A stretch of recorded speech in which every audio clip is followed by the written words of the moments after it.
You are effectively integrating these tools into your everyday activities. You're really making progress with your impact. Your impact is actually getting you the attention of others.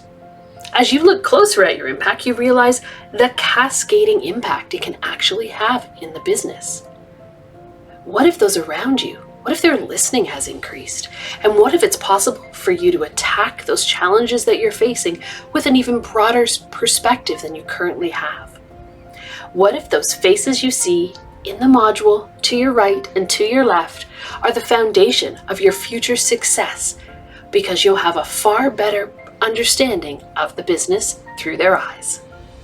Well, Module 3 will give you the tools and the concepts to utilize those peers, both in your teams and throughout the organization. Module 3, the power of peers. You have been tackling challenges throughout your career based on your education, your experience, and your expertise. And in this module, we will look at your peers and how your peers can help you tackle challenges in a whole new light by bringing their experience, expertise, and education to bear, looking at problems in a different way to give you a different perspective. We will also recognize if we are below or above the line, if we're rooted in the past or looking forward to the future. Your mindset is half the battle. Let's check out if you are below or above the line in this video. One question that conscious leaders ask themselves over and over is, where am I? To support leaders in locating themselves as they ask the question, where am I? We offer this tool, a line, a simple black line. At any moment, all leaders and all people are either above the line or below the line. Our location describes how we're being with what is occurring in our life right now. If we're above the line, we are open, curious, and committed to learning. If we are below the line, we are closed, defensive, and committed to being right. Stop right now and simply ask yourself, where am I? In this now moment, am I above the line or below the line? Typically, when people are below the line, they believe certain things about the world. For example, they believe there is not enough. It could be that there's not enough money, or time, or space, or energy, or love. People below the line also believe that their story about the situation is right. People below the line also believe that there is a threat out there. Something or someone is threatening their desire for approval, control, or security. And people below the line see the situation as serious. The deeper below the line they are, the more serious things look. People below the line tend to behave certain ways as well. They tend to cling to an opinion, find fault and blame, gossip, explain, rationalize and justify, get overwhelmed, and avoid conflict or pursue conflict for the sake of winning. When people are above the line, they believe that learning and growing are more important than being right. They believe that all people and circumstances are their allies, here for their growth. They believe that from a distance, almost everything is funny.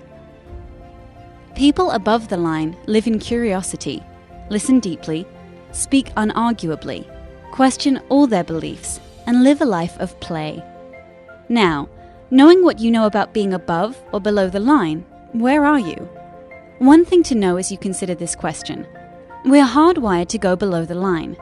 Literally, our brain is programmed to perceive threat, and when it does, a chemical cocktail courses through our veins, and we go below the line.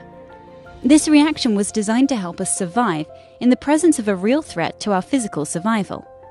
An issue for modern-day leaders is that often our brains can't tell the difference between a threat to our physical survival and a threat to our ego or identity. We react and get defensive when we experience a threat to our ego. So in many ways, being below the line is natural and normal. But when we are below the line, we're not in a state, literally brain state, of high creativity, collaboration, innovation, and relational connection. We're simply trying to survive. Leaders today can't thrive if they're in survival mode. So the first activity of conscious leadership is location, location, location. In this now moment, where am I? Telling ourselves and others the truth about our current location begins the great conversation. Once you know where you are, you can pause and choose your next steps. We are living in unprecedented times. When you pause and choose to take a challenging situation and move it above the line, that's true leadership. In this video on VUCA, we will look how you can take a problem, which is VUCA, and turn it into the solution, which is also VUCA.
As you're moving through your impact, you want to be at a point where you are defining your impact, have progress, maybe even some quantifiable data, and/or getting towards some ROI.